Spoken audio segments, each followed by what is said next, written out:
90 minutes and 2 seconds. Tonight, the candidates for vice president debate right here on CBS. If you build walls and tear up alliances, you'll be weaker, not safer. This movement is coming together. America's coming together. Do you want a you're fired president or a you're hired president? We're going to cut taxes, reduce regulation, and get this economy moving.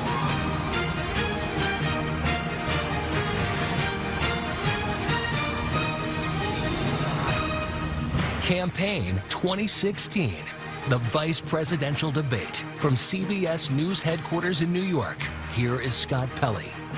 Good evening. Tim Kaine and Mike Pence. One will be the 48th vice president of the United States, a heartbeat away from the presidency. The other will be the answer to a trivia question. Tonight, their one and only debate. Democrat Kaine has the simpler task: do no harm. But Pence must try to arrest the Trump campaign's slide after Donald Trump's debate performance and a bad week of self-inflicted wounds. Kaine is 58, in his first term as U.S. Senator from Virginia. He also served as governor and mayor of Richmond. Pence is 57. He is in his first term as governor of Indiana. He gave up running for re-election to be Trump's running mate. Pence served 6 terms in the U.S. House of Representatives. The debate tonight is being held at Longwood University in Farmville, Virginia. The moderator is my colleague, Elaine Quijano, of our streaming news service, CBSN. And as soon as it's over, we're going to get immediate reaction from voters in Cleveland. CBS News political director and the anchor of Face the Nation, John Dickerson, is in Farmville tonight. John? Scott, in a year where voters say they don't want politics as usual, we have 2 veteran politicians sitting across the table from each other. In a year where the candidates at the top of the ticket have traded some pretty harsh insults, you have 2 men who are known for their more peaceful demeanor. It could be a substantive debate, except for the political pressure tonight is for both men to keep everyone focused on the flaws of their opponent at the top of the other ticket. Nancy Cordes is covering the Clinton campaign. Scott, Kaine's goal tonight will be to try to force Pence to either defend or distance himself from Trump on any number of fronts, from Trump's taxes to his comments about women to his role in the birther movement. Kaine is also going to try to argue to that very small sliver of undecided voters that Pence wouldn't be a moderating force on Trump as vice president, that he's actually far more conservative on social issues like access to abortion and gay rights. Major Garrett is covering the Trump campaign. Scott, Governor Pence will try to regain momentum lost for the Trump campaign by focusing at least initially on 4 key issues: the lack of wage growth during the Obama economic recovery, ongoing problems with the Affordable Care Act, and 2 issues related to Clinton's role as Secretary of State: the reset with Russia relations and the tragedy at the diplomatic compound in Benghazi, Libya. Major Garrett, Nancy Cordes, John Dickerson, thanks very much. Longwood University is one of the oldest schools in Virginia. Let's go down to the debate and our moderator, Elaine Quijano. Good evening from Longwood University in Farmville, Virginia, and welcome to the first and only vice presidential debate of 2016, sponsored by the Commission on Presidential Debates. I'm Elaine Quijano, anchor at CBSN and correspondent for CBS News. It's an honor to moderate this debate between Senator Tim Kaine and Governor Mike Pence. Both are longtime public servants who are also proud fathers of sons serving in the U.S. Marines. The campaigns have agreed to the rules of this 90-minute debate. There will be 9 different segments covering domestic and foreign policy issues. Each segment will begin with a question to both candidates, who will each have 2 minutes to answer. Then I'll ask follow-up questions to facilitate a discussion between the candidates. By coin toss, it's been determined that Senator Kaine will be first to answer the opening question. We have an enthusiastic audience tonight. They've agreed to only express that enthusiasm once at the end of the debate, and right now, as we welcome Governor Mike Pence and Senator Tim Kaine.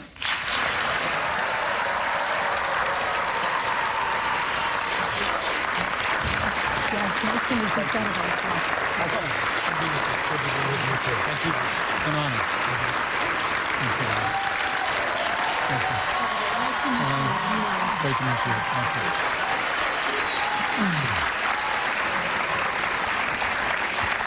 Gentlemen, welcome. It truly is a privilege to be with both of you tonight. I'd like to start with the topic of presidential leadership. 28 years ago, tomorrow night, Lloyd Bentsen said the vice presidential debate was not about the qualifications for the vice presidency, but about how, if tragedy should occur, the vice president has to step in without any margin for error, without time for preparation, to take over the responsibility for the biggest job in the world. What about your qualities, your skills, and your temperament equip you to step into that role at a moment's notice? Senator Kaine. Elaine, thank you for being here tonight. And Governor Pence, welcome. It is so great to be back at Longwood University in Farmville, Virginia.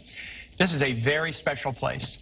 65 years ago, a young, courageous woman, Barbara Johns, led a walkout of her high school, Moton High School.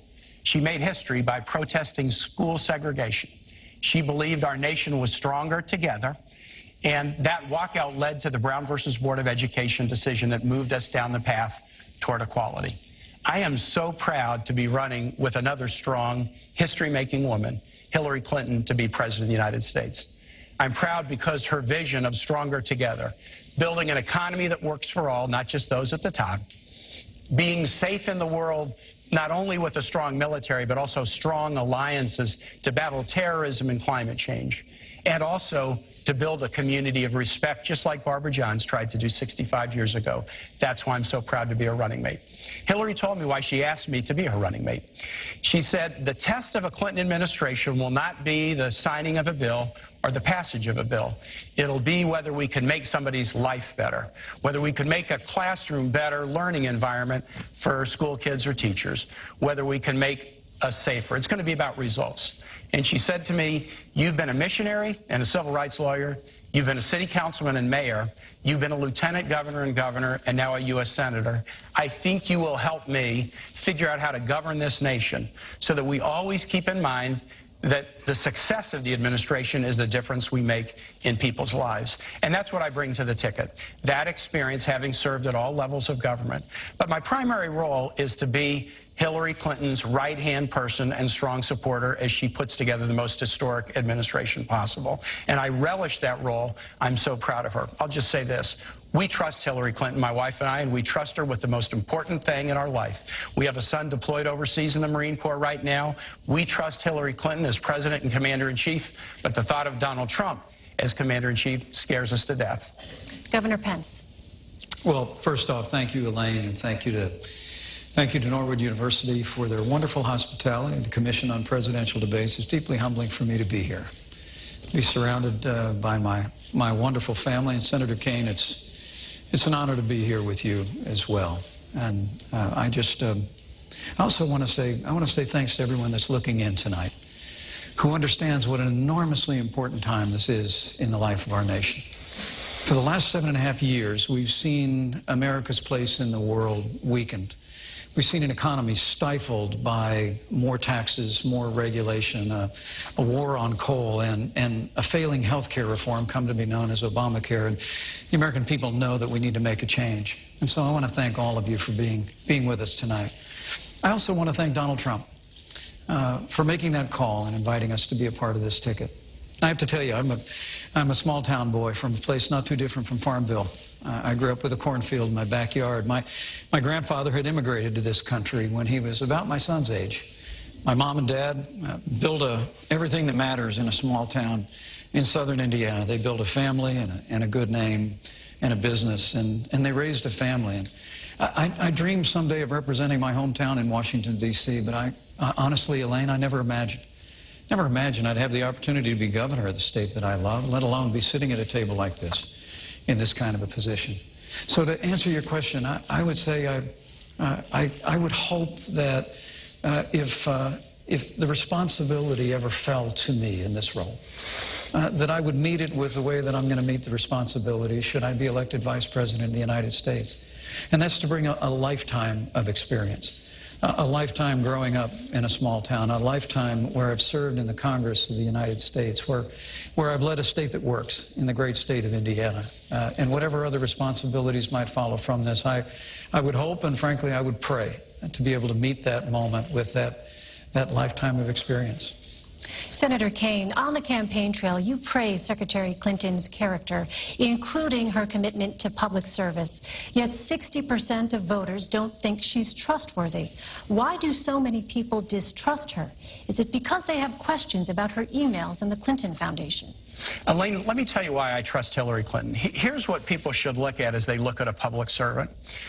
Do they have a passion in their life that showed up before they were in public life, and have they held on to that passion throughout their life, regardless of whether they were in office or not, succeeding or failing?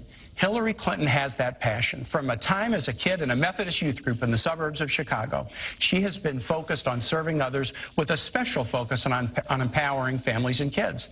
As a civil rights lawyer in the South with the Children's Defense Fund, First Lady of Arkansas and this country's Senator, Secretary of State, it's always been about putting others first. And that's a sharp contrast with Donald Trump. Donald Trump always puts himself first. He built a business career, in the words of one of his own campaign staffers, off the backs of the little guy. And as a candidate, he started his campaign with a speech where he called Mexicans rapists and criminals, and he has pursued the discredited and really outrageous lie that President Obama wasn't born in the United States. It is so painful to suggest that we go back to think about these days where an African American could not be a citizen of the United States. And I can't imagine how Governor Pence can defend the insult-driven, selfish, me-first style of Donald Trump. Governor Pence, let me ask you, you have said Donald Trump is, quote, thoughtful, compassionate, and steady. Yet 67% of voters feel he is a risky choice, and 65% feel he does not have the right kind of temperament to be president. Why do so many Americans think Mr. Trump is simply too erratic? Well, let me say first and foremost that Senator, you and Hillary Clinton would know a lot about an insult-driven campaign. It really is remarkable. At a time when literally, in the wake of Hillary Clinton's tenure as Secretary of State, where she was the architect of the Obama administration's foreign policy, we see entire portions of the world, particularly the wider Middle East, literally spinning out of control. I mean, the situation we're watching hour by hour in Syria today is a result of the failed foreign policy and the weak foreign policy that Hillary Clinton helped lead in this administration and create. The newly emboldened the aggression of Russia, whether it was in Ukraine or now their heavy-handed approach. Their heavy-handed approach. You both have said Vladimir Putin is a better we're going to get to Russia in just a moment, but I do want to get back to the question. In the midst, yeah, Elaine, thank you, Senator. These guys have praised Vladimir Putin as a great leader. How can they defend Senator? We do have that coming up here, but in the meantime, the questions were about your running mates. I must have hit a nerve here. Why the disconnect? At a time of great challenge in the life of this nation, where we've weakened America's place in the world, stifled America's economy, the campaign of Hillary Clinton and Tim Kaine has been an avalanche of insults. Look, to get to your question about trustworthiness, Donald Trump has built a business through hard times and through good times. He's brought an extraordinary business acumen. He's employed tens of thousands of people in this country. And paid a few taxes and lost $1 billion a year. But why the disconnect with your running mates? But there's a reason why people question the trustworthiness of Hillary Clinton, and that's because they're paying attention. I mean, the reality is when she was Secretary of State, Senator, come on. She had a Clinton Foundation accepting contributions from foreign governments. You are Donald Trump's apprentice. Let me talk about this Senator, issue I think I'm still on my time. Well, I think, isn't this a discussion? This is our open discussion. Let's talk about the state of the world. Let me interrupt you and finish my sentence if I can. The Clinton Foundation accepted foreign contributions from foreign governments and foreign donors while she was Secretary of State. Okay, now I can weigh in. She had a private server I get to weigh in that was discovered to keep that pay-to-play process you have an opportunity out of the reach of the Governor public. Pence doesn't think the world's going so well, and he is going to say it's everybody's fault. Do you? Let me tell you this. When Hillary Clinton became Secretary of State, Governor Pence, do you know that Osama bin Laden was alive? Yes. Do you know that we had 175,000 troops deployed in the battlefield in Iraq and Afghanistan? Do you know that Iran was racing toward a nuclear weapon and Russia was expanding its stockpile? Under Secretary Clinton's leadership, she was part of the national team, public safety team, that went after and revived the dormant hunt against bin Laden and wiped him off the face of the earth. She worked to deal with the Russians to reduce their chemical weapons stockpile. She worked a tough negotiation with nations around the world to eliminate the Iranian nuclear weapons program without firing a shot. Eliminate the Iranian nuclear weapons Absolutely, program. without firing a shot.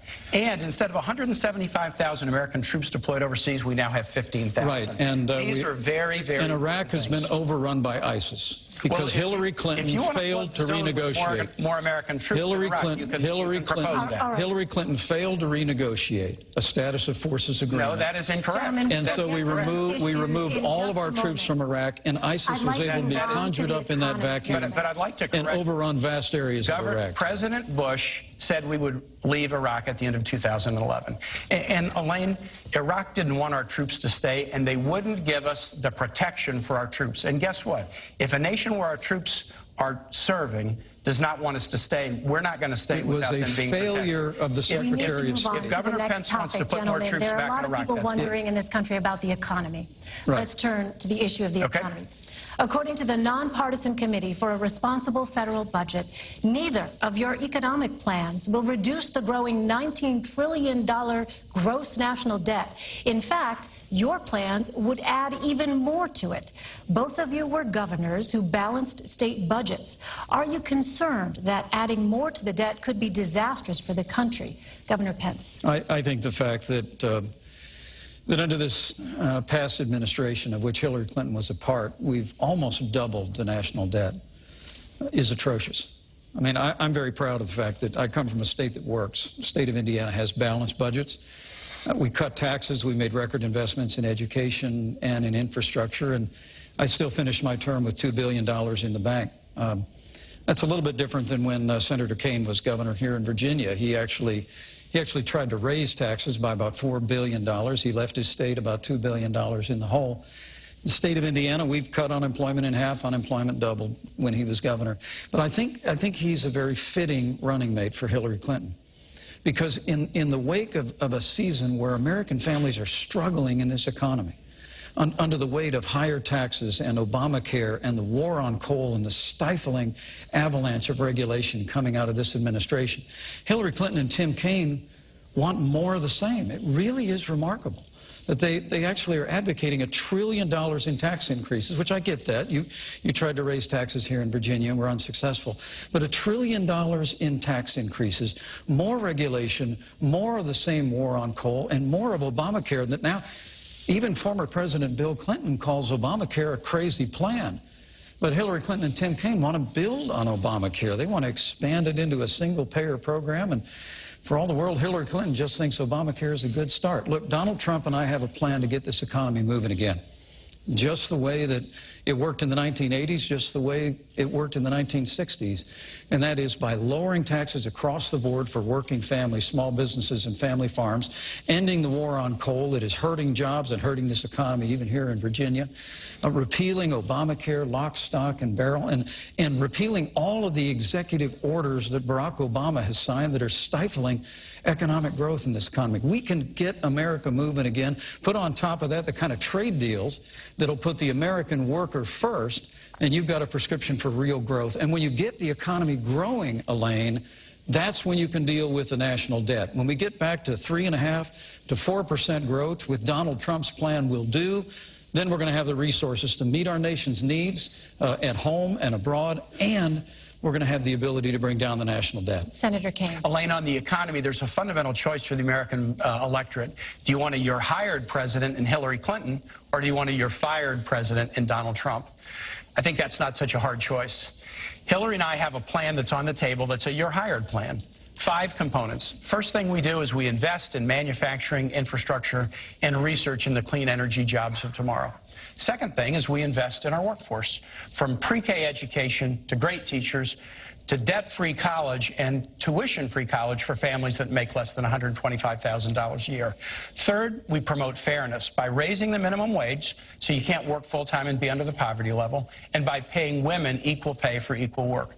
Fourth, we promote small business growth, just as we've done in Virginia. To make it easier to start and grow small businesses, Hillary and I each grew up in small business families. My dad, who ran an iron-working and welding shop, is here tonight. And fifth, we have a tax plan that targets tax tax relief to middle-class individuals and small businesses and ask those at the very top who've benefited as we've come out of recession to pay more. The Trump plan is a different plan. It's a you're fired plan, and there's two key elements to it. First, Donald Trump said wages are too high. And both Donald Trump and Mike Pence think we ought to eliminate the federal minimum wage. Mike Pence, when he was in Congress, voted against raising the minimum wage above $5.15. And he has been a one-man bulwark against minimum wage increases in Indiana. The second component of the plan is massive tax breaks for the very top. Trillions of dollars of tax breaks for people just like Donald Trump. The problem with this, Elaine, is that's exactly what we did 10 years ago, and it put the economy into the deepest recession since the 1930s. Independent analysts say the Clinton plan would grow the economy by 10.5 million jobs. The Trump plan would cost 3.5 million jobs. And Donald Trump, why would he do this? Because his tax plan basically helps him, and if he ever met his promise, and he gave his tax returns to the American public like he said he would, we would see just how much his economic plan is really a Trump-first plan. On that point, Governor Pence, recently the New York Times released part of Mr. Trump's 1995 tax return and reported that he could have avoided paying federal income taxes for years. Yesterday, Mr. Trump said he brilliantly used the laws to pay as little tax as legally possible. Does that seem fair to you? Well, first, let me say I appreciated the "you're hired, you're fired" thing, Senator. You used that a whole lot, and I think your running mate used a lot of pre-done lines. Look, what you all just heard out there is more taxes, $2 trillion in more spending, more deficits, more debt, more government. And if you think that's all working, then you look at the other side of the table. I mean, the truth of the matter is the policies of this administration, which Hillary Clinton and Senator Kaine want to continue, have run this economy into a ditch. We're in the slowest economic recovery since the Great Depression. 15 million new jobs. There are millions more people living in poverty today than the day that Barack Obama, with Hillary Clinton at his side, and the poverty stepped level into the Oval and the median Office. income We have the lowest, improved dramatically between 2014 and 2015. Honestly, Senator, you can roll out the numbers and the sunny side, but I got to tell you, people in Scranton, no different. People in Fort Wayne, Indiana, no different. I mean, this economy is struggling. And the answer to this economy is not more taxes. But it's not to give away tax relief to the folks at the top. And so I am interested to hearing whether he'll defend his running mates not releasing taxes and not paying taxes. Absolutely, I will. Governor, with all due respect, the question was about whether it seems fair to you that Mr. Trump said he brilliantly used the laws to pay as little tax as legally possible. Well, this is probably the difference between Donald Trump and Hillary Clinton and Senator Kaine. I mean, Hillary Clinton and Senator Kaine, and God bless you for it, career public servants, that's great. Donald Trump is a businessman, not a career politician. He actually built a business. Those tax returns that came out publicly this week showed that he faced some pretty tough times 20 years ago. But like virtually every other business, including the New York Times not too long ago, he used what's called net operating loss. We have a tax code, Senator, that actually is designed to encourage entrepreneurship. But why won't he release his tax return? Well, we're answering the question about the business thing. I do want to come back on this. His tax returns, that showed he went through a very difficult time, but he used the tax code just the way it's supposed to be used, and he did it brilliantly. How do you know that? You haven't seen his tax return. Because he's created a business that's worth billions of dollars today. How do you know that? And with regard to paying taxes, this whole riff about not paying taxes and people saying he didn't pay taxes for years, Donald Trump has created tens of thousands of jobs, and he's paid payroll taxes, sales taxes, Senator, I'm going to give you about 30 seconds to respond, and I have a question on Social Security. Hillary Clinton is going to raise taxes, and Donald Trump and I are going to cut them. Donald Trump started this campaign in 2014. He said, if I run for president, I will absolutely release my taxes. He's broken his first promise. Second, he stood on the stage on the stage last week, and when Hillary said you haven't been paying taxes, he said, that makes me smart. So it's smart not to pay for our military. It's smart not to pay for veterans. It's smart not to pay for teachers. And I guess all of us who do pay for those things, I guess we're stupid. And the last thing I'll say Senator, is this. do you take all the deductions that you're entitled to? The last thing I want to ask Governor Pence is I do. this. Governor Pence had to give Donald Trump his tax returns to show he was qualified to be vice president. Donald Trump must give the American public his tax returns to show that he's qualified to be president, and he's breaking his promise. Elaine, I have to respond to this. You get very little time. I'll be very respectful. Governor. Look, Donald Trump has filed over 100 pages of financial disclosure, which is what the law requires. But he said he would release his tax returns. The American people can review that, and he's going, Senator, all right, he's going to release his tax returns, and the audit Social Security. is over. Richard Nixon released tax returns when he was under audit. They're going to raise your taxes. If you can't meet the Nixon standard, the people at home cannot understand either one of you when you speak over each other. I would please ask you to wait until it is that the other is finished. All right, Senator we're having Kaine, fun up here. On the issue of Social Security, in 18 years, when the Social Security trust funds run out of money, you'll be 76. The Committee for a Responsible Federal Budget estimates your benefits could be cut by as much as $7,500 per year. What would your administration do to prevent this cut? First, we're going to protect Social Security, which was one of the greatest programs that the American government has ever done. It happened at a time when you would work your whole life, raising your kids, working, being a Little League coach or a Sunday school teacher, and then you would retire into poverty. And Social Security has enabled people to retire with dignity and overwhelmingly not be in poverty. We have to keep it solvent, and we will keep it solvent. And we'll look for strategies like adjusting the payroll tax cap upward in order to do that. Here's what Hillary and I will not do, and I want to make this very plain. We will never, ever engage in a risky scheme to privatize Social Security. Donald Trump wrote a book, and he said Social Security is a Ponzi scheme, and privatization would be good for all of us.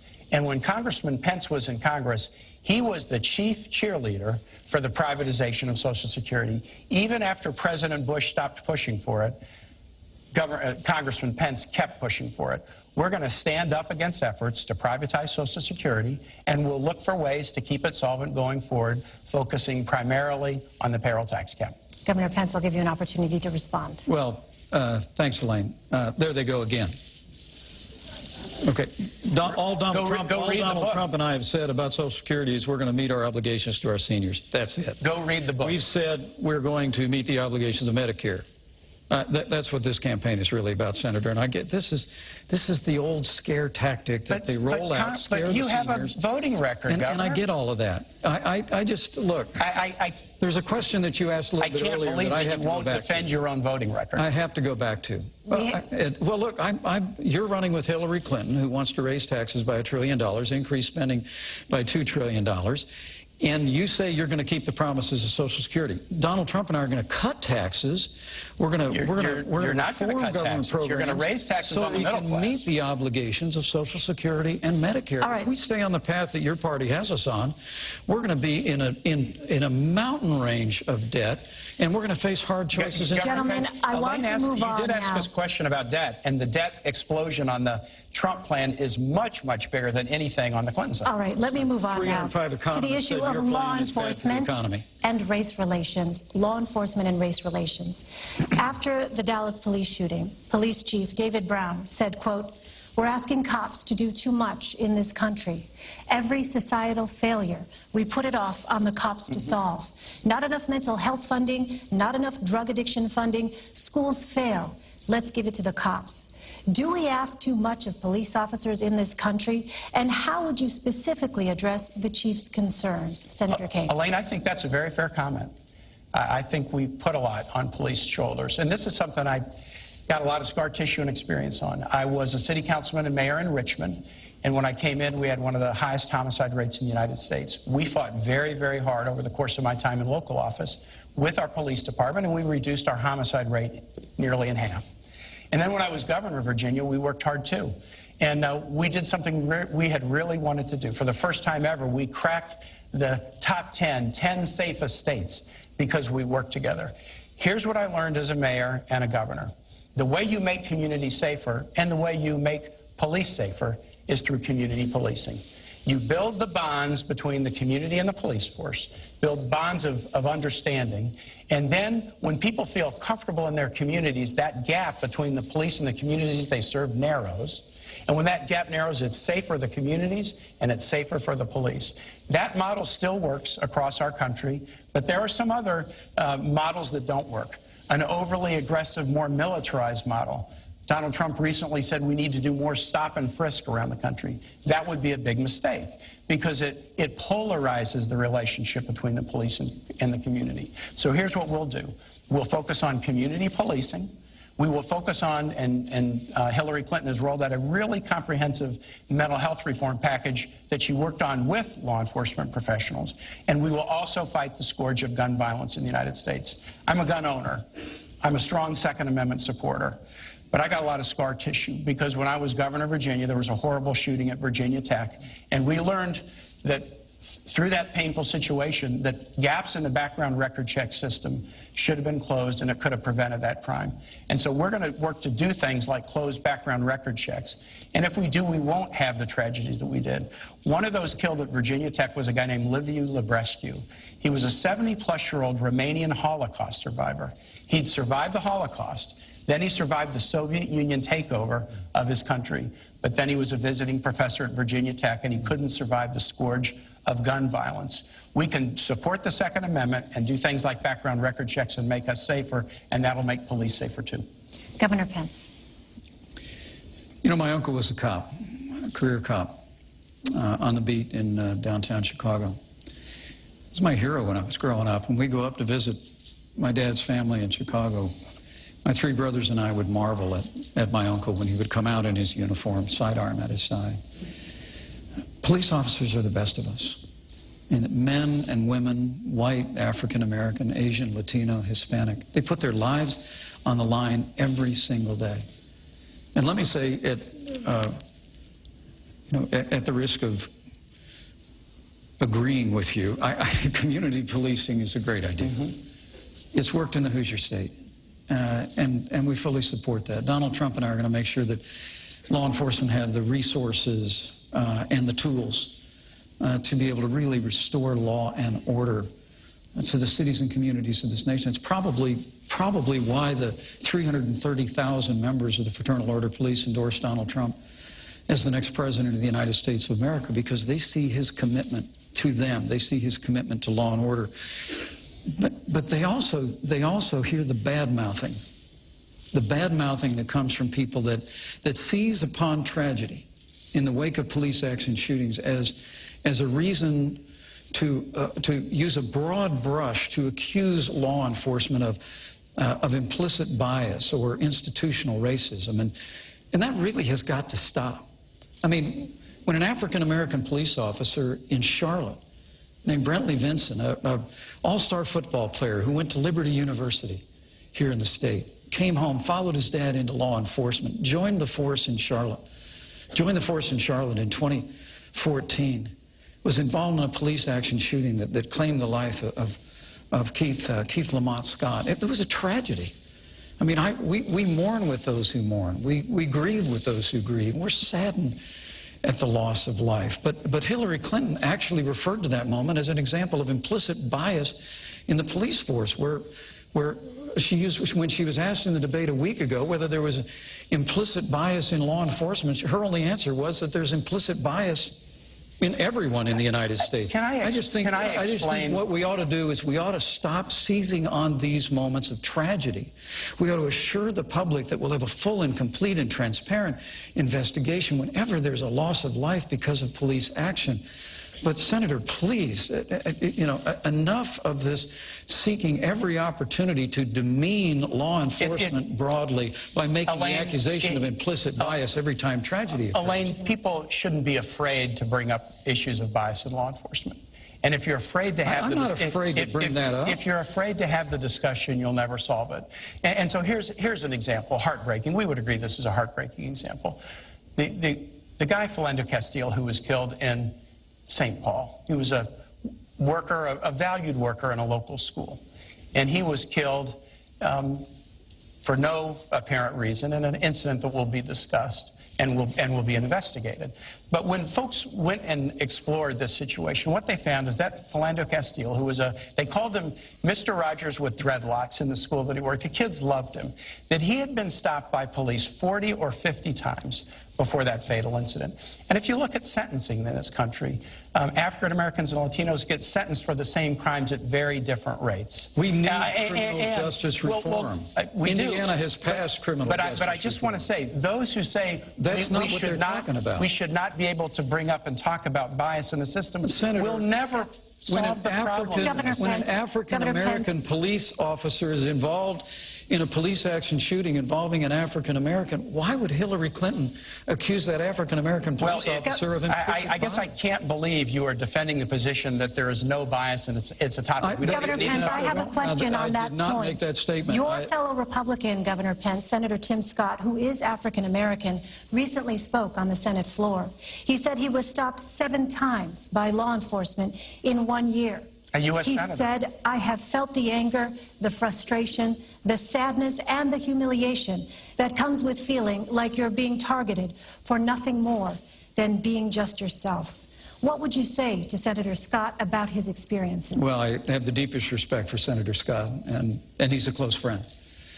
And what I would say is that we need to adopt criminal justice reform nationally. I signed criminal justice reform in the state of Indiana, Senator, and we're very proud of it. I worked when I was in Congress on the Second Chance Act. We have got to do a better job recognizing and correcting the errors in the system that do reflect an institutional bias in criminal justice. But what Donald Trump and I are saying is, let's not have the reflex of assuming the worst of men and women in law enforcement. We truly do believe that law enforcement is not a force for racism or division in our country. Scott, Governor? Law enforcement in this country is a force for good. They truly are people that put their lives on the line every single day. But I would suggest to you, what we need to do is assert a stronger leadership at the national level to support law enforcement. You just heard Senator Kaine reject a stop and frisk. Well, I would suggest to you that the families that live in our inner cities that are besieged by crime... What would you tell Senator Scott? If I could, Jeff, but I've heard Senator Scott make that eloquent plea. And look, criminal justice is about respecting the law and being respected by the law. So there is a fundamental respect issue here. And I just want to talk about the tone that's set from the top. Donald Trump during his campaign has called Mexicans rapists and criminals. He's called women slobs, pigs, dogs, disgusting. I don't like saying that in front of my wife and my mother. He attacked an Indiana-born federal judge and said he was unqualified to hear a federal lawsuit because his parents were Mexican. He went after John McCain, a POW, and said he wasn't a hero because he'd been captured. He said African Americans are living in hell, and he perpetrated this outrageous and bigoted lie that President Obama is not a U.S. citizen. If you want to have a society where people are respected and respect laws, you can't have somebody at the top who demeans every group that he talks about. And I cannot believe that Governor Pence will defend the insult-driven campaign that Donald Trump has run. All right, I want to turn to our next segment now, immigration. Your running mates have both said that undocumented immigrants who have committed violent crimes should be deported. What would you tell the millions of undocumented immigrants who have not committed violent crimes? Governor Pence. Well, Donald Trump's laid out a plan to end illegal immigration once and for all in this country. We've been talking it to death for 20 years. Hillary Clinton and Tim Kaine want to continue the policies of open borders, amnesty, catch and release, sanctuary cities, all the things that are driving wages down in this country, Senator. And also, too often, with criminal aliens in the country, it's bringing heartbreak. But Donald Trump has a plan that he laid out in Arizona that will deal systematically with illegal immigration, beginning with border security, internal enforcement. It's probably why, for the first time in the history of Immigrations and Customs Enforcement, their union actually endorsed Donald Trump as the next president of the United States, because they know they need help to enforce the laws of this country. And Donald Trump has laid out a priority to remove criminal aliens, remove people that have overstayed their visas. And once we have accomplished all of that, which will strengthen our economy, strengthen the rule of law in the country, and make our communities safer once the criminal aliens are out, then we'll deal with those that remain.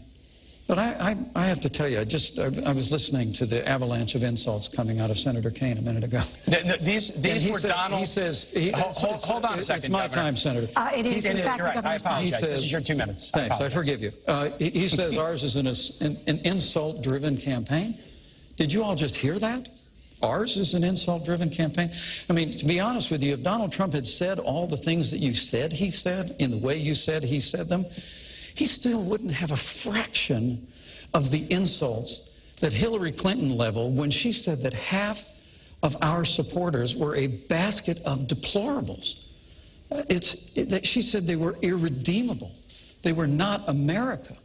I mean, it's extraordinary. And then she laid one after another ism on millions of Americans who believe that we can have a stronger America at home and abroad, who believe we can get this economy moving again, who believe that we can end illegal immigration once and for all.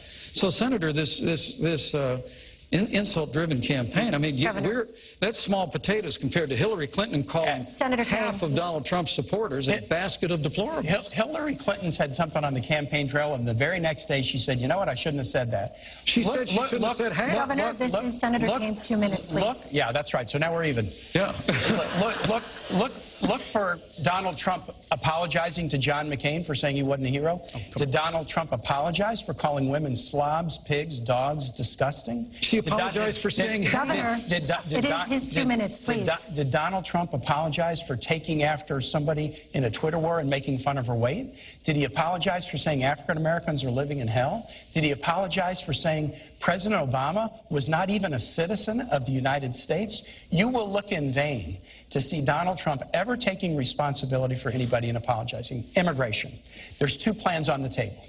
Hillary and I believe in comprehensive immigration reform. Donald Trump believes in deportation nation. You got to pick your choice. Hillary and I want a bipartisan reform that will put keeping families together as the top goal. Second, that will help focus enforcement efforts on those who are violent. Third, that will do more border control. And fourth, that will provide a path to citizenship for those who work hard, pay taxes, play by the rules, and take criminal background record checks. That's our proposal. Donald Trump proposes to deport 16 million people, 11 million who are here without documents, and both Donald Trump and Mike Pence want to get rid of birthright citizenship. So if you're born here, but your parents don't have documents, they want to eliminate that. That's another 4.5 million people. These guys, and Donald Trump has said it, deportation force. They want to go house to house, school to school, business to business, and kick out 16 million people. And I cannot believe that Governor Pence would sit here and defend his running mate's claim that we should create a deportation force so that they'll all be gone. Senator, we have a deportation force. It's called Immigrations and Customs Enforcement. And the Union for Immigrations and Customs Enforcement, for the first time in their history, endorsed Donald Trump to be the next president of the United States of America. So you like the 16 million deportation plan? Senator, that's nonsense. Look, what you just heard is they have a plan for open borders, amnesty. Our plan is like Ronald Reagan's plan from 1986. They call it comprehensive immigration reform on Capitol Hill. We all know the routine. It's amnesty. And you heard one of the last things he mentioned was border security. That's how Washington always plays it. No, so I always say we're going to do this, for border security 3 years ago, and Governor Pence was against it. Governor, Mr. Ronald Trump Reagan has said a nation without borders is not a nation. Donald Trump is committed to restoring the borders of this nation, so, Governor, securing our nation. How would these millions of undocumented immigrants leave? Would they be forcibly removed? Well, I think Donald Trump laid out a series of priorities that doesn't end with border security. It begins with border security. And after we secure the border, not only build a wall, but beneath the ground and in the air, we do internal enforcement. But he said the focus has to be on criminal aliens. We just had a conversation about law enforcement. We just had a conversation about the violence that's besetting our cities. The reality is that there's heartbreak and tragedy that has struck American families because people that came into this country illegally are now involved in criminal enterprise and activity, and we don't have the resources or the will to deport them systematically. Donald Trump has said we're going to move those people out, people who've overstayed their visas. We're going to enforce the law of this country. We're going to strengthen immigrations and customs enforcements with more resources and more personnel to be able to do that. But then Donald Trump has made it clear, once we've done all of those things, We're going to reform the immigration system that we have, where people can come into this country. That's the order that you should do it. Border security, removing criminal aliens, upholding the law, and then, Senator, I'll work with you when you go back to the Senate. I promise you.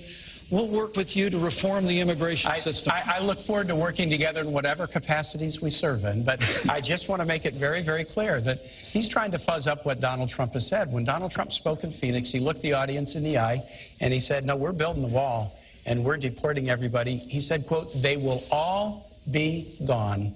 They will all be gone. And this is one of these ones where you can just go to the tape on it and see what Donald Trump has said. And to add to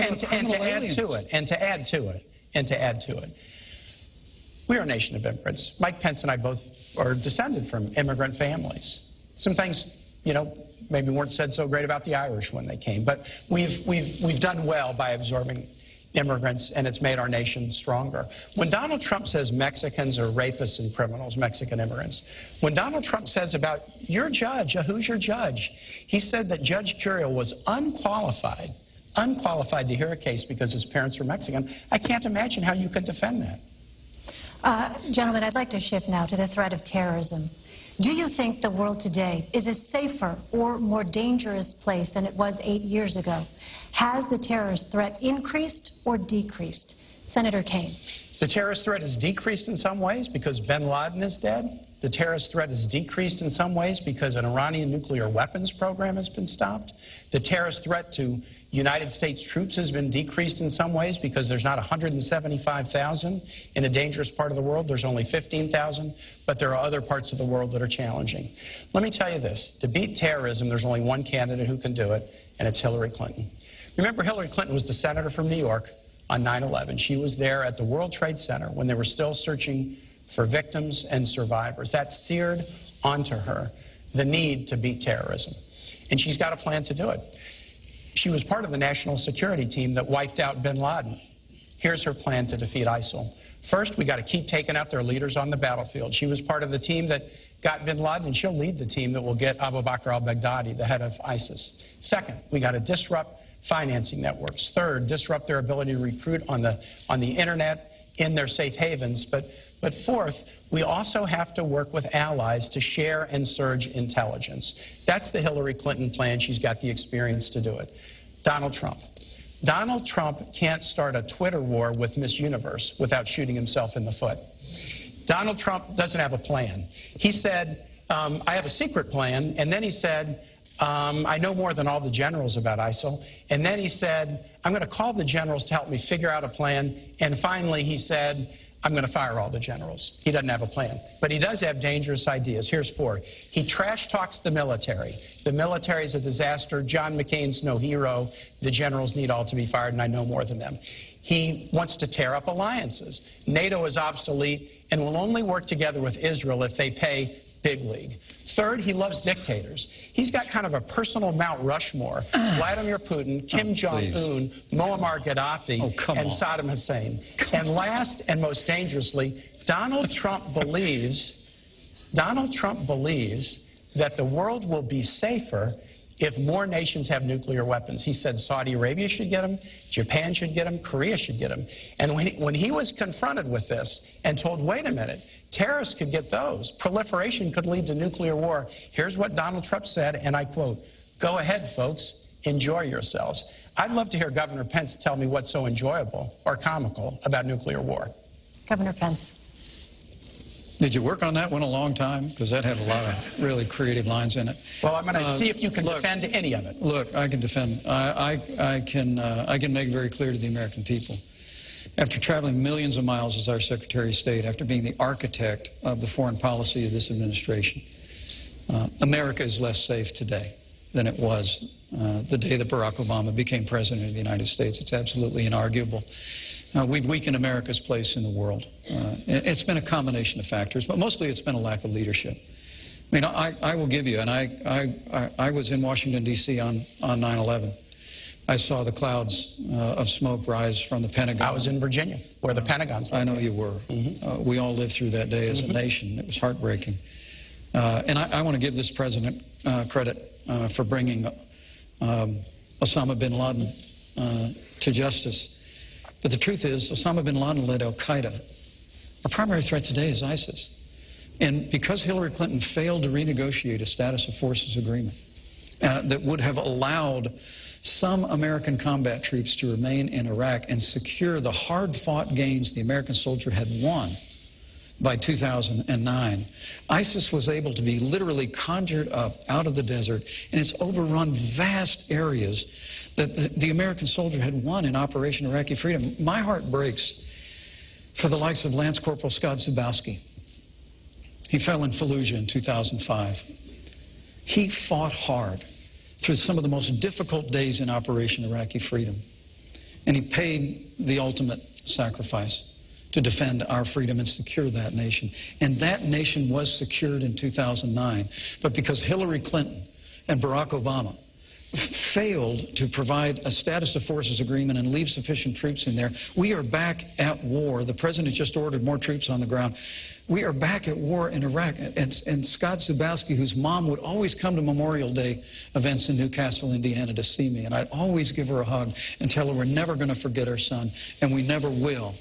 Scott Zubowski and the sacrifices the American soldier made were squandered in Iraq because this administration created a vacuum in which ISIS was able to grow. And a reference to the Iranian deal that Hillary Clinton initiated, $150 billion stopping a to the nuclear radical weapons mullahs program without in Iran. firing a shot. You didn't stop the nuclear weapons Yes, we program. did. You Even the Israeli military says it stopped. guaranteed that Iran will someday become a nuclear power because there's no limitations once the period of time of the treaty comes off. Governor Pence, Mr. Trump has proposed extreme vetting of immigrants from parts of the world that export terrorism. But that does not address many of the recent terrorist attacks in the United States, such as the Orlando nightclub massacre and the recent bombings in New York and New Jersey. Those were homegrown, committed by U.S. citizens and legal residents. What specific tools would you use to prevent those kinds of attacks? Well, I think it's a great question, Elaine. But it really does begin with us reforming our immigration system and putting the interests, particularly the safety and security of the American people first. I mean, Donald Trump has called for extreme vetting for people coming in to this country so that we don't bring people into the United States who are hostile to our Bill of Rights freedoms, who are hostile to the American way of life. But also, Donald Trump and I are committed to suspending the Syrian refugee program and programs and immigration from areas of the world that have been compromised by terrorism. Hillary Clinton and Tim Kaine want to increase the Syrian refugee program by 500. Elaine, I want to tell you about our plan. Homegrown. Yeah. And so, but first, you know, let's make sure we're putting the safety and security of the American people first instead of Hillary Clinton expanding the Syrian or refugee instead of you program. violating the Constitution by blocking people based on their national origin rather than on whether they're dangerous. That's absolutely false. That's what the Seventh Circuit decided. Here's the difference. The Seventh Circuit. We have different views on refugee issues and on immigration. Hillary and I want to do enforcement based on, are people dangerous? These guys say all Mexicans are bad. And with respect to refugees, we want to keep people out if they're dangerous. Donald Trump said keep them out if they're Muslim. Mike Pence put a program in place to keep them out if they're from Syria. And yesterday, an appellate court with 3 Republican judges struck down the Pence plan and said it was discriminatory. And those judges, we should focus upon danger, not upon discrimination. Elaine, to your point, those judges said it was because there wasn't any evidence yet that ISIS had infiltrated the United States. Well, Germany just arrested 3 Syrian refugees who were connected to ISIS. But they told you there's a right way and a wrong way to do it. But look, if you're going to be critical of me on that, that's fair game. I will tell you, after 2 Syrian refugees were involved in the attack in Paris that is called Paris's 9/11, as governor of the state of Indiana, I have no higher priority than the safety and security of the people of my state. But Governor so you Pence, bet I suspended that program. But Governor Pence, and I stand by that decision. And if I'm vice president of the United States or Donald Trump is president, we're going to put the safety and security of the American people first. Can we just be clear? Hillary and I will do immigration enforcement, and we'll vet refugees based on whether they're dangerous or not. We won't do it based on discriminating against you from the country you come from or the religion that you practice. But the problem with that is completely antithetical to the Jeffersonian values of equality. Elaine, the director of the FBI or Homeland Security said, we can't know for certain who these people are coming from Syria. We can. And when we don't let them know, we don't let them in. So the when FBI, we don't know who they are, we don't let them in. The FBI and Homeland Security said, we can't know for certain. You've got to err on the side of the safety and security of the American people, Senator. I understand by trashing all Syrians or trashing all Muslims. Senator Kaine, let me ask you this. Secretary Clinton has talked about an intelligence surge. Yes. What exactly would an intelligence surge look like, and how would that help identify terrorists with no operational connection to a foreign terrorist organization? Intelligence surge is two things, Elaine. It's two things. It's first, dramatically expanding our intelligence capacities by hiring great professionals, but also we've got some of the best intel and cyber employees in the world right here in the United States working for many of our private sector companies. So it involves increasing our own workforce, but striking great partnerships with some of our cyber and intel experts in the private sector so that we can, consistent with constitutional principles, gather more intelligence. But the second piece of this is really, really important. It also means creating stronger alliances, because you gather intelligence and then you share your intelligence back and forth with allies. And that's how you find out who may be trying to recruit, who may be trying to come from one country to the next. Alliances are critical. That's why Donald Trump's claim that he wants to, that NATO is obsolete and that we need to get rid of NATO is so dangerous. That's not his plan. Well, he said NATO is obsolete. And look, if you push aside your alliances, who are you going to share intelligence with? Hillary Clinton is a Secretary of State who knows how to build alliances. She built the sanctions regime around the world that stopped the Iranian nuclear weapons program, and that's what an intelligence surge means. Better skill and capacity, but also better alliances. All right, I'd like to turn now to the tragedy in Syria. Can I speak about the cybersecurity surge at all? You can have 30 seconds, Governor, quickly, please. First, Donald Trump just spoke about this issue this week. We have got to bring together the best resources of this country to understand that that cyber warfare is the new warfare of the asymmetrical enemies that we face in this country. And I look forward, if I'm privileged to be in this role, of working with you in the Senate to make sure that we resource that effort. We will work together in whatever roles we inhabit. We have an intelligence serve. But I will also tell you that it's important in this moment to remember that Hillary Clinton had a private server in her home that had classified information on it about drone strikes. Emails from the President of the United States of America were on there. Her private server was subject to being hacked by foreign powers. I'd like to ask you about Syria. We could put cybersecurity first if we just make sure the next Secretary of State doesn't have a private server. A full investigation concluded that not one reasonable prosecutor would take any additional step. You don't get to decide the rights and wrongs of this. We have a justice system that does that. And a Republican FBI director did an investigation and concluded. All right, we are moving on now. Senator, if your son or my son handled classified information the way Hillary Clinton did, they'd be court-martialed. That is absolutely false, and you know that. Absolutely and you know true. that, Governor. It's absolutely true. Because the FBI did an investigation. Gentlemen. And they concluded that there was no reasonable prosecutor who would take it further. Senator Kaine, Governor Pence, please. Syria. I want to turn now to Syria. 250,000 people, 100,000 of them children, are under siege in Aleppo, Syria. Bunker buster bombs, cluster munitions, and incendiary weapons are being dropped on them by Russian and Syrian militaries. Does the U.S. have a responsibility to protect civilians and prevent mass casualties on this scale? Governor Pence. The United States of America needs to begin to exercise strong leadership to protect the vulnerable citizens and over 100,000 children in Aleppo. Hillary Clinton's top priority when she became Secretary of State was the Russian reset. The Russian reset. After the Russian reset, the Russians invaded Ukraine and took over Crimea. And the small and bullying leader of Russia is now dictating terms to the United States to the point where all the United States of America, the greatest nation on earth, just withdraws from talks about a ceasefire while Vladimir Putin puts a missile defense system in Syria, while he marshals the forces and begins. Look, we have got to begin to lean into this with strong, broad-shouldered American leadership. It begins by rebuilding our military. I mean, the Russians and the Chinese have been making enormous investments in the military. We have the smallest Navy since 1916. We have the lowest number of troops since the end of the Second World War.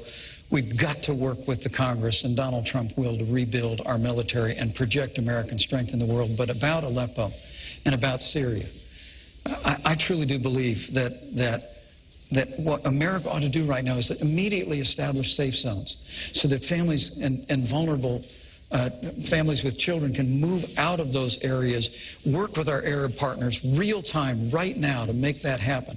And secondly, I just have to tell you that the provocations by Russia need to be met with American strength.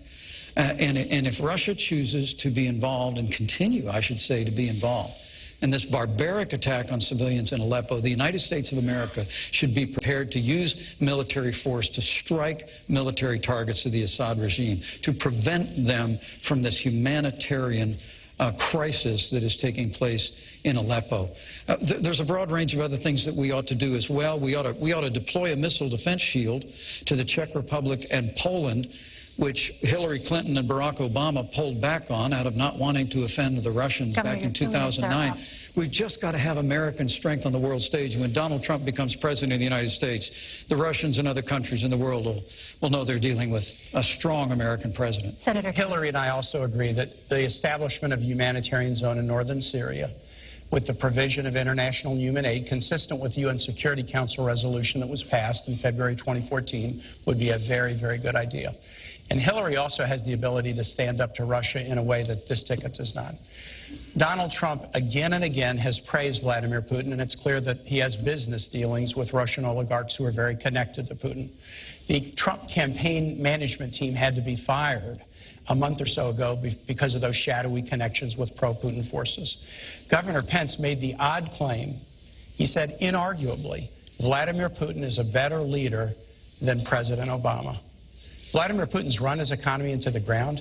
He persecutes LGBT folks and journalists. If you don't know the difference between dictatorship and leadership, then you got to go back to a 5th grade civics class. I tell you what offends me. Governor Pence just said that Donald Trump will rebuild the military. No, he won't. Donald Trump is avoiding paying taxes. The New York Times story, and we need to get this, but the New York Times story suggested that he probably didn't pay taxes for about 18 years starting in 1995. Those years included the years of 9/11. So get this. On 9/11, Hillary Clinton and Donald Trump's hometown was attacked by the worst terrorist attack in the history of the United States. Young men and women signed up to serve in the military to fight terrorism. Hillary Clinton went to Washington to get funds to rebuild her city and protect first responders, but Donald Trump was fighting a very different fight. It was a fight to avoid paying taxes so that he wouldn't support the fight against terror. He wouldn't support troops. He wouldn't support. This is important, Elaine. When a guy running for president will not support the troops, not support veterans, not support teachers, that's really important. And I said about Aleppo, we do agree. The notion is we have to create a humanitarian zone in northern Syria. It's very important. Governor Pence, you had mentioned no-fly zone. Where would you propose setting up a safe zone specifically? How would you keep it safe? Well, first and foremost, Donald Trump supports our troops. Donald Trump supports our veterans. He won't pay taxes. Donald Trump has paid all the taxes that he's... Do you not take deductions? Gentlemen, this How is does that work? about Syria. I'd like to honestly, Senator, it is about our troops. I understand why you want to change it. I understand why you want to change the subject. I understand why you want to change the subject. And let me be very clear on this Russian thing. The larger question here... Do you think Donald Trump is smart to not pay taxes? What we're dealing with is there's an old proverb that says the Russian bear never dies, it just hibernates. And the truth of the matter is the weak and feckless foreign policy of Hillary Clinton and Barack Obama has awakened an aggression in Russia that first appeared a few years ago with their move in Georgia, now their move into Crimea, now their move into the wider Middle East, and all the while, all we do is fold our arms and say we're not having talks anymore. To answer your question, we just need American strength. We need to marshal the resources of our allies in the region, and in the immediate, we need to act now to get people out of harm's way. And exactly how would those safe zones work? How would they remain safe? The safe zones would have to be, as the senator said, there's already a framework for this that's been recognized by the international community. But the United States of America needs to be prepared to work with our allies in the region to create a route for safe passage, and then to protect people in those areas, including with a no-fly zone.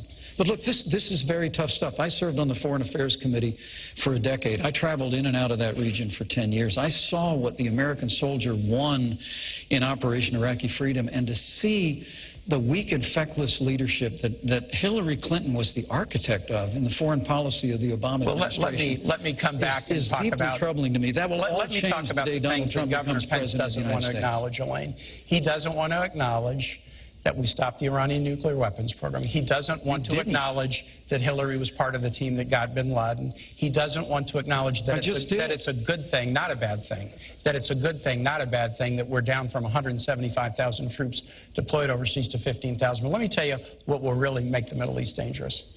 Donald Trump's idea that more nations should get nuclear weapons. Saudi Arabia, Japan, South Korea. Ronald Reagan said something really interesting about nuclear proliferation back in the 1980s. He said the problem with nuclear proliferation is that some fool or maniac could trigger a catastrophic event. And I think that's who Governor Pence's running mate is, exactly who President Reagan warned us about. Senator, that was even beneath you and Hillary Clinton, and that's pretty low. But do you think we should have more nuclear weapons in the world will make us safer? Senator, that's what Ronald Reagan also said. A war should never be fought because it can never be won.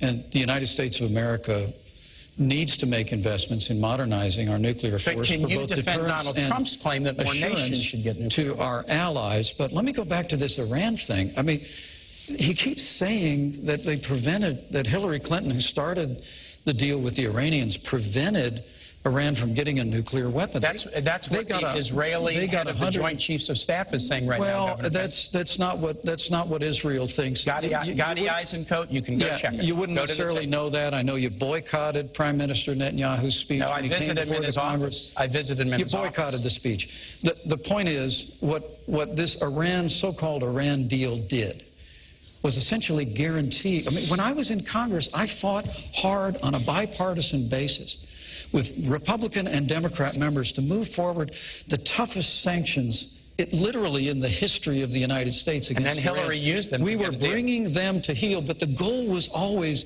that we would only lift the sanctions if Iran permanently renounced their nuclear ambitions. Let me just mention they have not. Elaine, let me finish a sentence. They have not renounced their nuclear ambitions, and when the deal's period runs out, there's no limitation on them obtaining weapons. That and the fact that they got $1.7 billion in a ransom payment. We need to talk about Russia very quickly, just astonishing to the American people. 6 times tonight, I have said to Governor Pence, I can't imagine how you can defend your running mate's position on one issue after the next. And in all 6 cases, he's refused to defend his running mate's. No, don't put words in my mouth. All right. He's going to do that. You got to give And yet, he is asking everybody to vote for somebody that he cannot defend. And I just think that should be underlined. All right, gentlemen, let's talk about Russia. This is a topic that has come up. Donald Trump. I will give you an opportunity to do that. I'll take them one at a time. More nations should get nuclear weapons. Don't try to defend that. Well, he never said that, Senator. And he is absolutely decided. Saudi Arabia, South Korea, Japan. Gentlemen, Russia. Russian President Vladimir Putin invaded Ukraine, annexed Crimea, and has provided crucial military support to the Assad regime. What steps, if any, would your administration take to counter these actions, Senator Kaine? You got to be tough on Russia. So let's start with not praising Vladimir Putin as a great leader. Donald Trump and Mike Pence have said he's a great leader. And Donald Trump has business dealings with Russia that he refuses to disclose. Hillary Clinton has gone toe-to-toe with Russia. She went toe-to-toe with Russia as Secretary of State to do the New START agreement to reduce Russia's nuclear stockpile. She's had the experience doing it. She went toe-to-toe with Russia and lodge protests when they went into Georgia. And we've done the same thing about Ukraine, but more than lodging protests, we've put punishing economic sanctions on Russia that we need to continue. Donald Trump, on the other hand, didn't know that Russia had invaded the Crimea. Oh, that's nonsense. He was on a TV show a couple months back, and he said, I'll guarantee you this, Russia's not going into the Ukraine. And he had to be reminded that they had gone into the Crimea 2 years before. Hillary Clinton has gone toe-to-toe with Russia to work out a deal on New START. She got them engaged in a meaningful way to cap Iran's nuclear weapons program, and yet she stood up to them on issues such as Syria and their invasion of Georgia. You've got to have the ability to do that, and Hillary does. On the other hand, in Donald Trump, you have somebody who praises Vladimir Putin all the time. America should really wonder about a President Trump who had a campaign manager with ties to Putin, pro-Putin elements in the Ukraine, who had to be fired for that reason. They should wonder, when Donald Trump is sitting down with Vladimir Putin, is it going to be America's bottom line, or is it going to be Donald Trump's bottom line that he's going to be worried about with all of his business dealings? Now, this could be solved if Donald Trump would be willing to release his tax returns, as he told the American public that he would do. And I know he's laughing at this, but every president... What's it got to do with Russia? Every president since Richard Nixon has done it, and Donald Trump has said, I'm doing business with Russia. The only way the American public will see whether he has a conflict of interest... No, he hasn't said that. Senator, He your time is up. Governor. Well, thanks.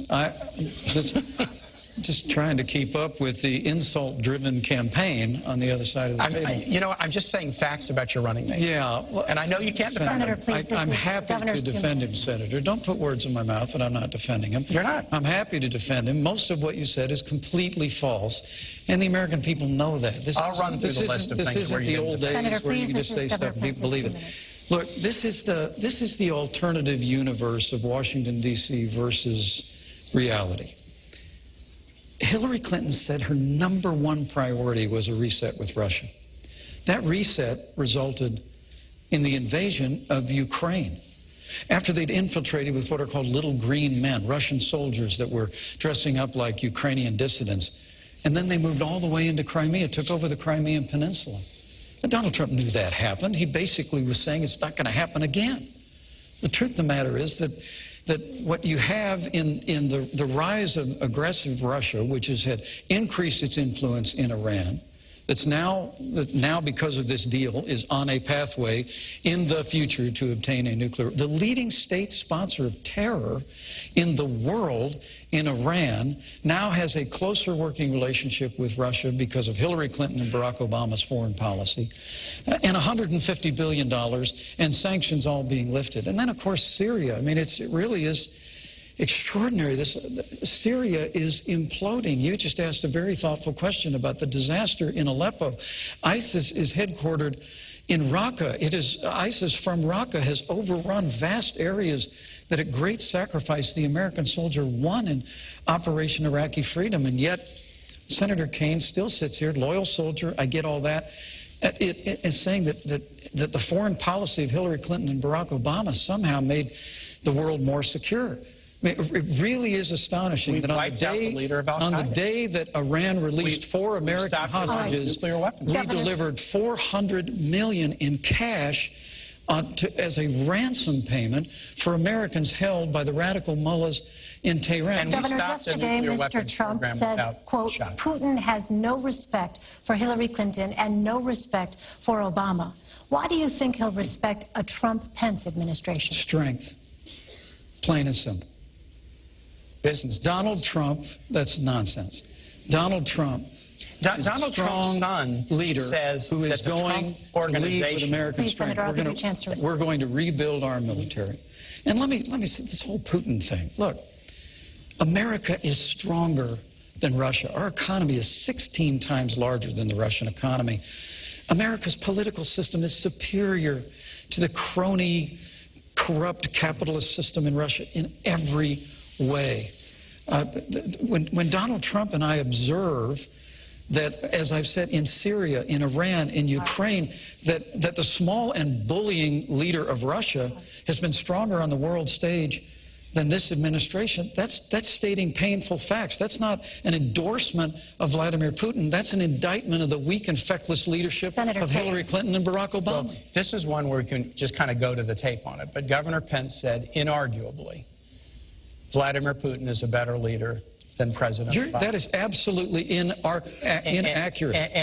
And I just think a guy I said he's been stronger on the world stage. No, you said leader. And I'll just say this, Governor. Well, you just said better. If you mistake leadership for dictatorship and you can't tell the difference, a country that's running its economy, this is the grade school thing again. Right. If you can't tell the difference, you shouldn't be commander-in-chief. Yeah. And with Donald Trump's sons say that they have all these business dealings with Russia. Those could be disclosed with tax returns, but they refuse to do them. Americans need to worry about whether Donald Trump will be watching out for America's bottom line or his own bottom line. Senator Kaine, what went wrong with the Russia reset? Vladimir Putin. Vladimir Putin is a dictator. And what would you do differently? Vladimir Putin is a dictator. He's not a leader.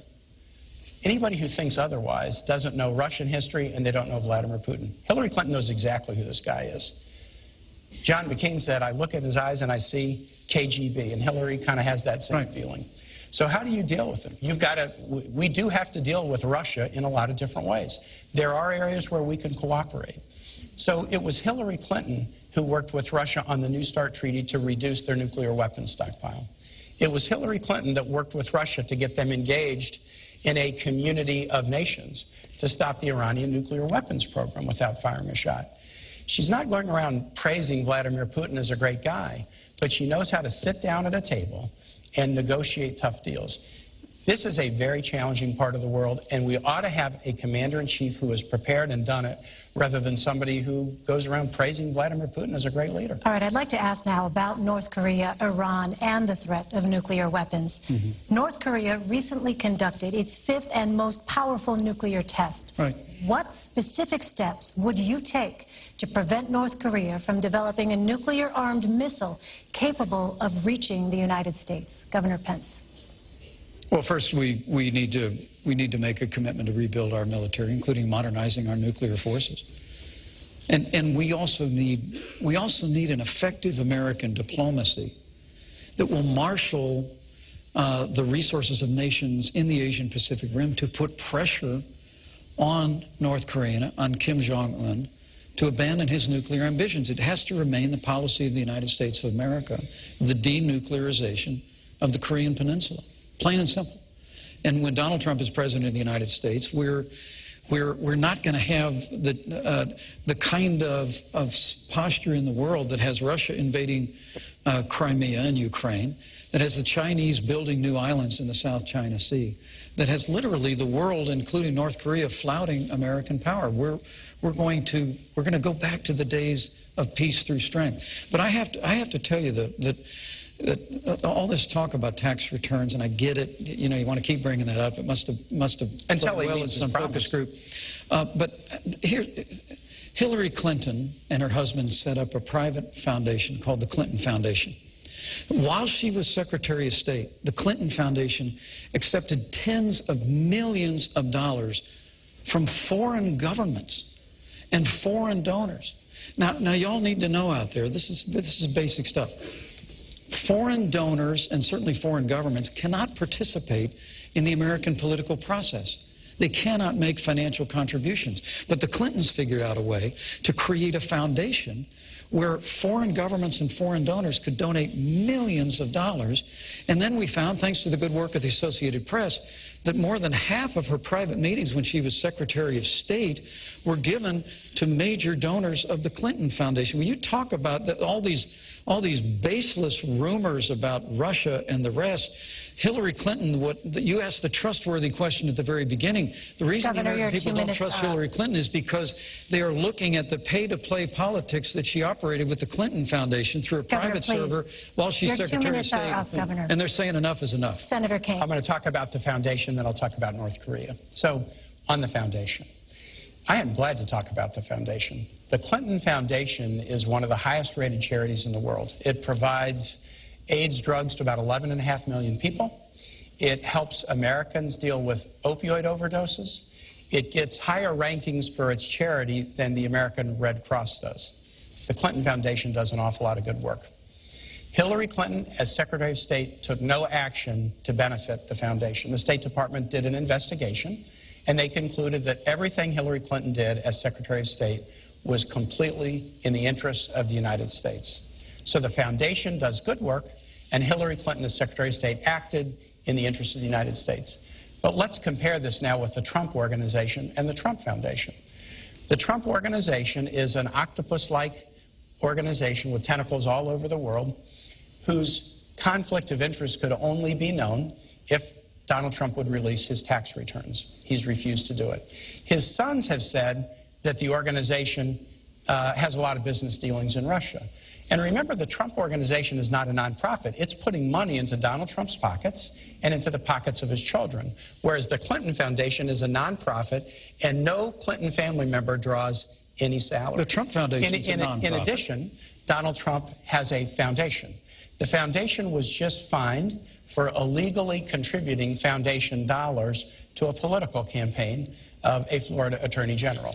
They made an illegal contribution, and then they tried to hide it by disguising it as somebody else. And the person they donated to was somebody whose office was charged with investigating Trump University. This is the difference between a foundation that does good work and a Secretary of State who acted in accord with American interests, and somebody who is conflicted in doing work around the world and won't share with the American public what he's doing and what those conflicts are. Governor, I will give you 30 seconds to respond because I know you want to, but again, I would remind you both this was about North Korea. Well, thank you. Thank you. The Trump Foundation is a private family foundation. They give virtually every cent in the Trump Foundation to charitable causes. Political Less than 10 cents on the dollar in the Clinton Foundation has gone to charitable causes. $20,000 portrait of Donald Trump? Less than 10 cents on the dollar, the Clinton Foundation has gone to charitable causes. 90%. It has been a platform for the Clintons to travel the world, to have staff. But honestly, Senator, we would know a lot more about it if Hillary Clinton would just turn over the 33,000 emails that she refused to turn over. Senator Kaine, in her private server. We'd have a much better picture of what the Clinton Foundation was doing. Senator Kaine, if you had intelligence that North Korea was about to launch a missile, a nuclear-armed missile capable of reaching the United States, would you take preemptive action? Look, a president should take action to defend the United States against imminent threat. You have to. The president has to do that. Now, exactly what action, you would have to determine what your intelligence was, how certain you were of that intelligence, but you would have to take action. You asked the question about how do we deal with North Korea. I'm on the Foreign Relations Committee. We just did an extensive sanctions package against North Korea. And interestingly enough, Elaine, the UN followed and did virtually the same package. Often China will use their veto in the Security Council to veto a package like that.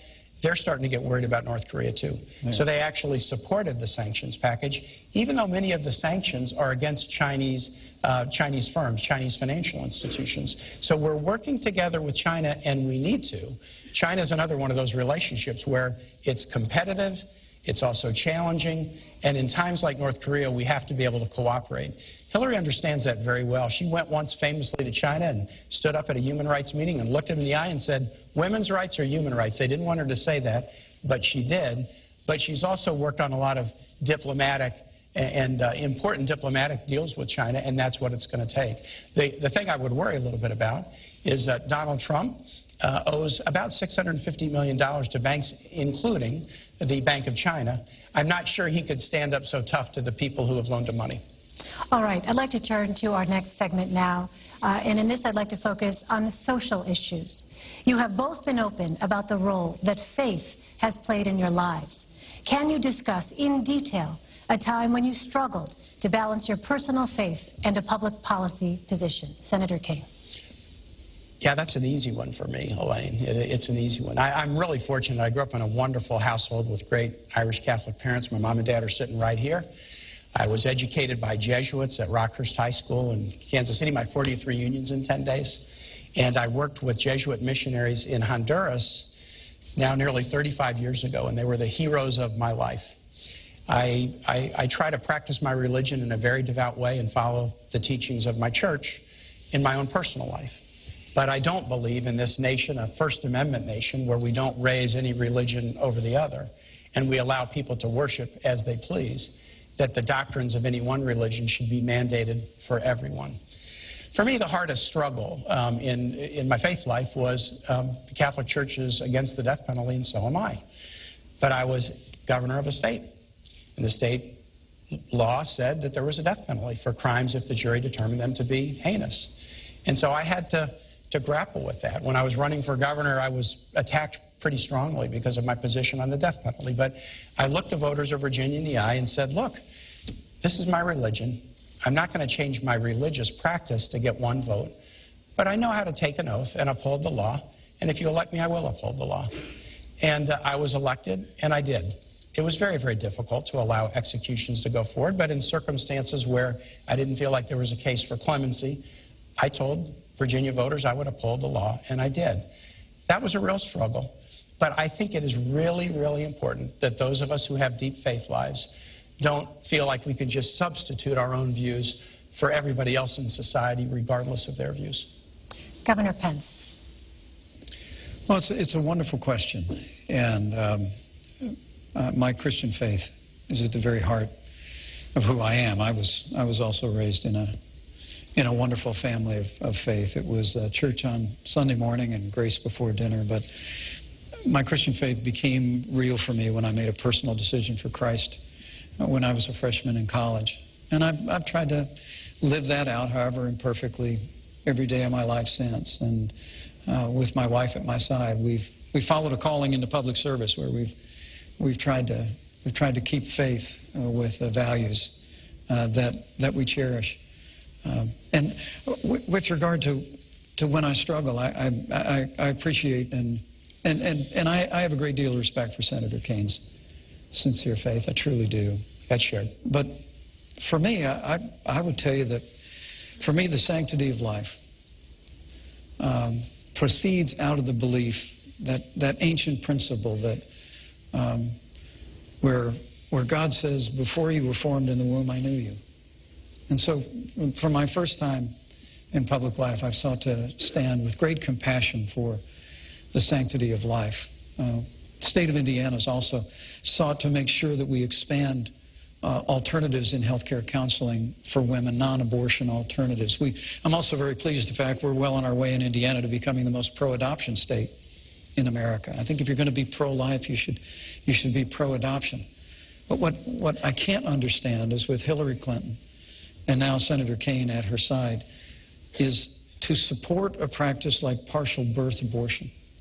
I mean, to hold to the view, and I know, Senator Kane, you hold pro-life views personally, but the very idea that a child that is almost born into the world could still have their life taken from them is just anathema to me.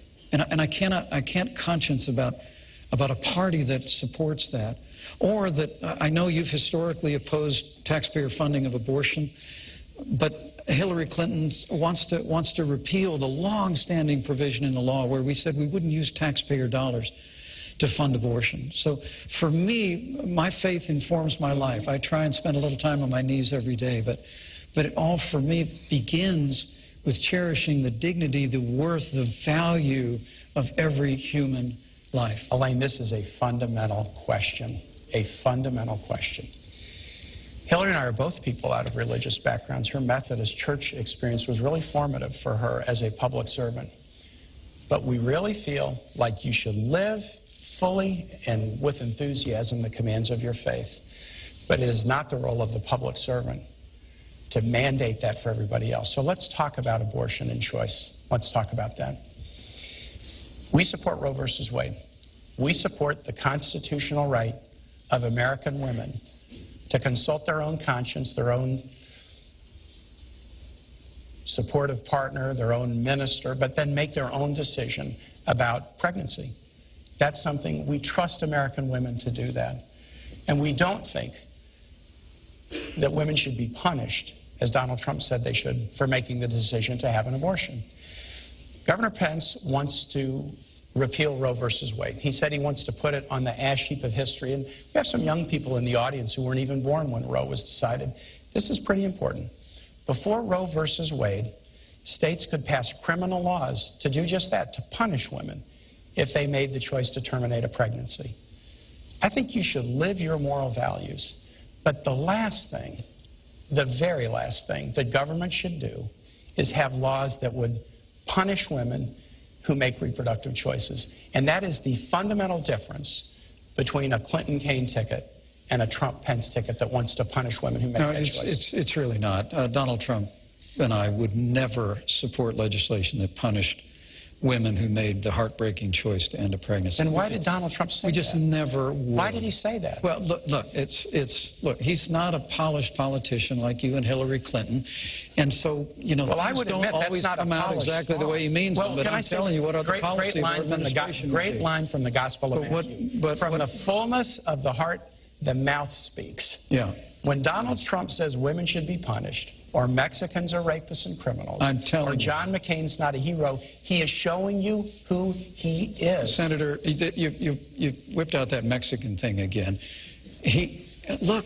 Can you defend it? There are criminal aliens in this country, Tim, who have come into this country illegally, who are perpetrating violence and taking American lives. You want to use a big tar brush against Mexicans? He also said, and many of them are good people. You keep leaving that out of your quote. And if you want me to go there, I'll go there. But there is a choice here, and it is a choice on life. I couldn't be more proud to be standing with Donald Trump, who's standing for the right to life. It's a principle that Senator Kaine, and I'm very gentle about this because I really do respect you, it's a principle that you embrace, and I've appreciated the fact that you've supported the Hyde Amendment, which bans the use of taxpayer funding for abortion in the past, but that's not Hillary Clinton's view.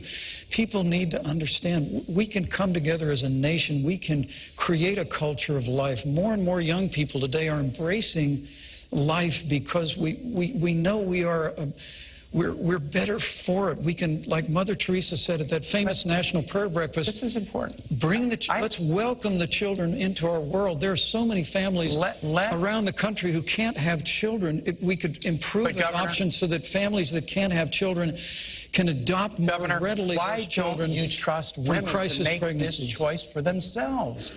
We can encourage people to support life. Of course we can, but why don't you trust women? Why doesn't Donald Trump trust women to make this choice for themselves?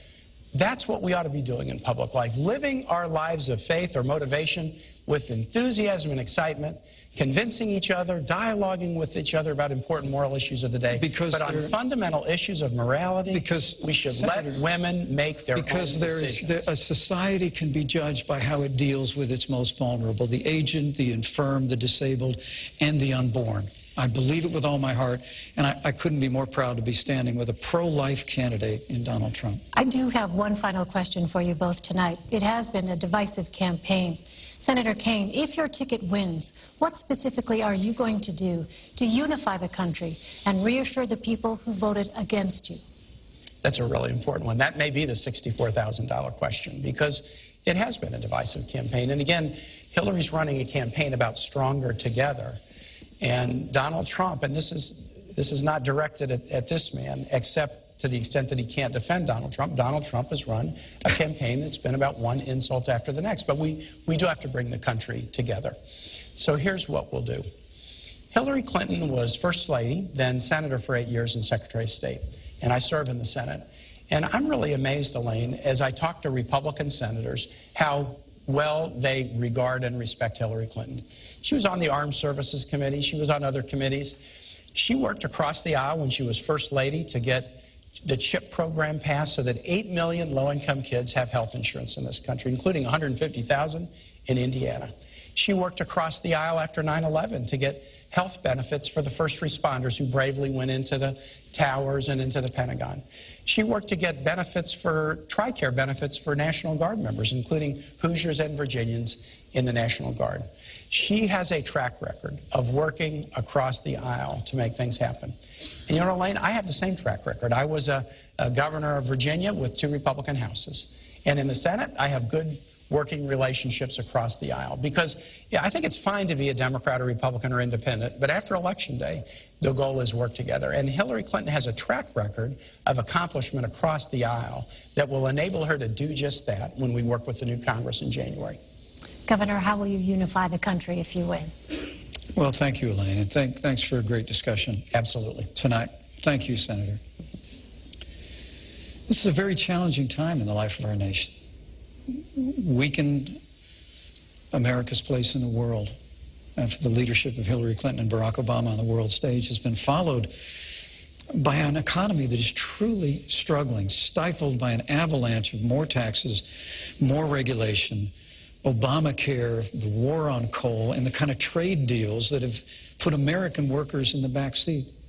And I think the best way that we can bring people together is through change in Washington, D.C. You know, I served in Washington, D.C. for 12 years in the Congress of the United States. And I served with many Republicans and Democrats, men and women of goodwill. The potential is there to really change the direction of this country, but it's going to take leadership to do it. The American people want to see our nation standing tall on the world stage again. They want to see us supporting our military, rebuilding our military, commanding the respect of the world, and they want to see the American economy off to the races again. They want to see an American comeback. And Donald Trump's entire career has been about building.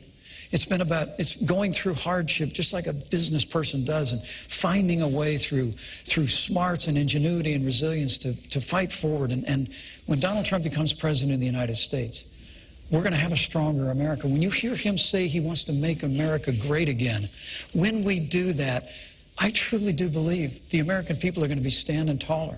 They're going to see that real change can happen after decades of just talking about it. And when that happens, the American people are going to stand tall, stand together, and we'll have the kind of unity that's been missing for way too long. All right, gentlemen, thank you so much. This concludes the vice presidential debate. My thanks to the candidates, the commission, and to you for watching. Please tune in this Sunday for the second presidential debate at Washington University in St. Louis and the final debate on October 19th at the University of Nevada, Las Vegas. From Farmville, Virginia, I'm Elaine Quijano of CBS News. Good night. The vice presidential candidates in their only debate, an argument of insults more than ideas. Precious few of the 90 minutes were spent on plans for America's future. The split screen seemed like a kitchen faucet, hot on the left, cold on the right. Senator Kaine of Virginia interrupting often. Governor Pence of Indiana, the more deliberate of the two. But we didn't learn much about either man or how either views the duties of vice president. Each acted primarily as an avatar for their running mate. Now, we have a group of voters in Ohio who watched the debate live tonight, and we're going to be hearing from them in just a moment. But first, we're going to go to John Dickerson, the anchor of Face the Nation. John, Governor Pence had the bigger task tonight to stop the bleeding in the polls from a bad week of Donald Trump's self-inflicted wounds. Did he manage to do that? Well, he might have, Scott. I mean, as you pointed out, it was a bicker fest tonight. And Tim Kaine from the word go was interrupting and kept interrupting all night. He seemed insistent on getting across the bad news about Donald Trump. He repeatedly tried to get Mike Pence to defend Donald Trump. And often, Governor Pence resisted that temptation. He was, unlike Donald Trump in the last debate, Mike Pence was well prepared and he didn't take the bait. And in many instances, he just let Tim Kaine keep interrupting. So the question is, at the end of the night, did anybody learn anything new about Donald Trump? Mike Pence may have done very well for himself. It's unclear what the conclusion will be for people about the ticket itself and about Donald Trump. In other words, can he transfer the success that he may have had to Donald Trump as they debated everything from who could improve the economy to foreign policy, where Mike Pence gave a strong support of policy against Vladimir Putin, whereas Donald Trump, of course, has said more favorable things about him. Now, I just want to get your comments on a moment in the debate that happened a little while ago. Let's have a look. He says ours is an insult-driven campaign. Did you all just hear that? Ours is an insult-driven campaign. I mean, to be honest with you, if Donald Trump had said all the things that you said he said, in the way you said he said them, he still wouldn't have a fraction of the insults that Hillary Clinton leveled when she said that half of our supporters were a basket of deplorables. She said they were irredeemable. They were not America. I mean, it's extraordinary. Look for Donald Trump apologizing to John McCain for saying he wasn't a hero. Did Donald Trump apologize for calling women slobs, pigs, dogs, disgusting? She apologized for saying... Governor, it is his 2 minutes, please. Did Donald Trump apologize for taking after somebody in a Twitter war and making fun of her weight? Did he apologize for saying African Americans are living in hell? Did he apologize for saying President Obama was not even a citizen of the United States? You will look in vain to see Donald Trump ever taking responsibility for anybody and apologizing. Well, John, we talked about this being the kitchen faucet debate. It seemed like the sink was pretty backed up, too.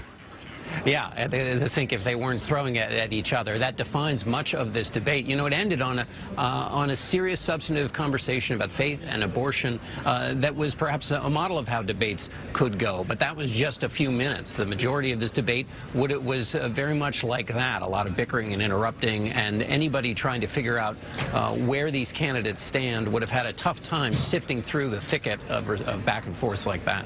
John, stick with us for just a moment. We're going to go to Republican pollster Frank Luntz, who's with a group of 25 voters who watched the debate tonight from the Cleveland Convention Center. Frank? Well, this is an important group because Ohio is one of the most important states in the country, and everyone sitting behind me is either undecided or uncommitted to the candidate that they support. And I want you to watch this. How many of you thought Donald Trump won the first debate? Raise your hands. One of you. How many of you thought Mike Pence won tonight? Raise your hands. Almost all of you. That's remarkable. Give me a word or phrase to describe Mike Pence this evening. Calm. Class act. Polished. Effective. Knockout. Compelling. Composed. Eloquent. Eloquent as well. So what is it about Mike Pence that you didn't get from Donald Trump? And does this really matter? He appealed emotionally to a lot of undecided voters that are just tuning in. I just want you. Yeah. What did he do for you? For me, I just needed to see somebody that was calm and measured and capable, and he totally gave me that. Yeah. He put meat on the bones, he personalized it, and he took it one step further and with more detail, while Kaine used talking points, reverted back to stuff that didn't even answer the question. So now you all were critical of Kaine. He used Donald Trump's own words. They weren't policy.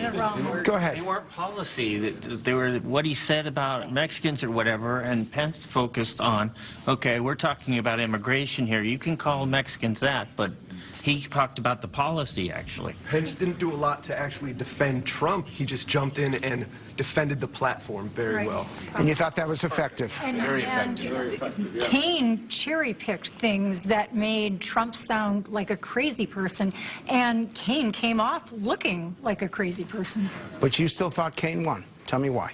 I thought Kaine won because Kaine focused on the issues that mattered to the inner city and the people, like the stop and frisk, you know, all this other outside of the country, like the Benghazi, like anything else like that. Plus, Kaine focused on Trump's relationship with Vladimir Putin and Russia. Go ahead. Kaine came off as a jerk. I actually liked that guy, and I was really disappointed in him this time. He just kept going back to trying to needle little points.